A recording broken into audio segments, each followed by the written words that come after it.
എല്ലാവർക്കും ഹാർദവമായ സ്വാഗതം.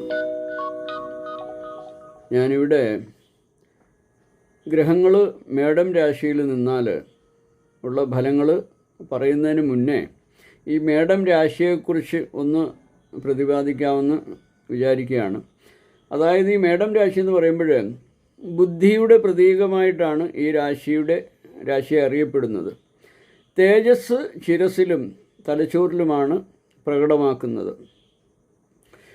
അതായത് മേടൻ രാശിയുടെ തേജസ്സിനെ പറ്റിയാണ് ഞാൻ പറയുന്നത്. ഈ രാശി മേധസ്സിനെ കൂടി തേജസ് ഉള്ളതാക്കും. മേടം രാശി ലഗ്നമോ നവാംശകമോ ആയി വന്നാൽ ജാതകൻ്റെ ശരീരം വളരെ പുഷ്ടമായിരിക്കും. ജീവനശക്തി പരിപൂർണമായിരിക്കും.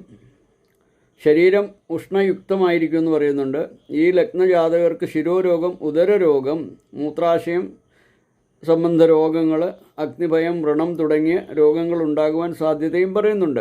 മേടലഗ്നത്തിൽ സൂര്യയോഗം, അതായത് സ്ത്രീകൾക്കാണെങ്കിൽ ചന്ദ്രയോഗം ഉണ്ടായാൽ തലച്ചോറുമായിട്ട് ബന്ധപ്പെട്ട് രോഗങ്ങൾ ഉണ്ടാവാൻ സാധ്യത പറയുന്നുണ്ട്.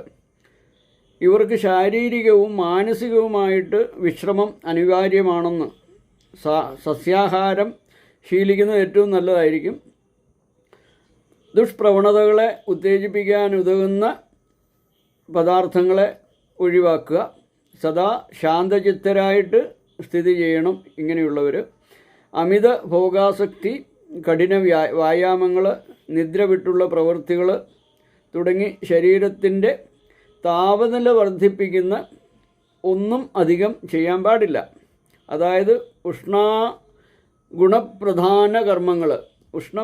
ഗുണപ്രധാന കർമ്മങ്ങളുള്ള ജോലികൾ ചെയ്യരുതെന്ന് സാരം. അപ്പോൾ ഇതാണ് ഈ ഗ്രഹങ്ങൾ മേടം രാശിയെക്കുറിച്ച് എനിക്ക് പൊതുവെ മേടത്തിനെ പറ്റി പറയാനുള്ളത്. ഇനി അടുത്തത് ഞാൻ ഈ മേടം ലഗ്നത്തിൽ അല്ലെങ്കിൽ മേടം രാശിയിൽ ഓരോ ഗ്രഹങ്ങൾ വന്നാലുള്ള അതിൻ്റെ ഗുണദോഷങ്ങളെ പറ്റി ഞാൻ പറയുന്നതായിരിക്കും.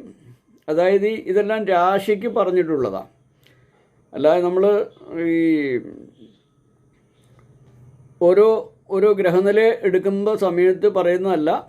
നമ്മൾ ഈ രാശിയെ കുറിച്ചാണ്, ഓരോ രാശിക്ക് ഓരോ ആധിപത്യം കൊടുത്തിട്ടുണ്ട് ഈ നമ്മുടെ ശരീരവുമായിട്ട് ബന്ധപ്പെട്ട്. അപ്പോൾ അതിൻ്റെ തുടർച്ചയായിട്ടായിരിക്കും ഞാനിതെല്ലാം പറയുന്നത്. ഹരിയും ഹരിയും ഹരിയും.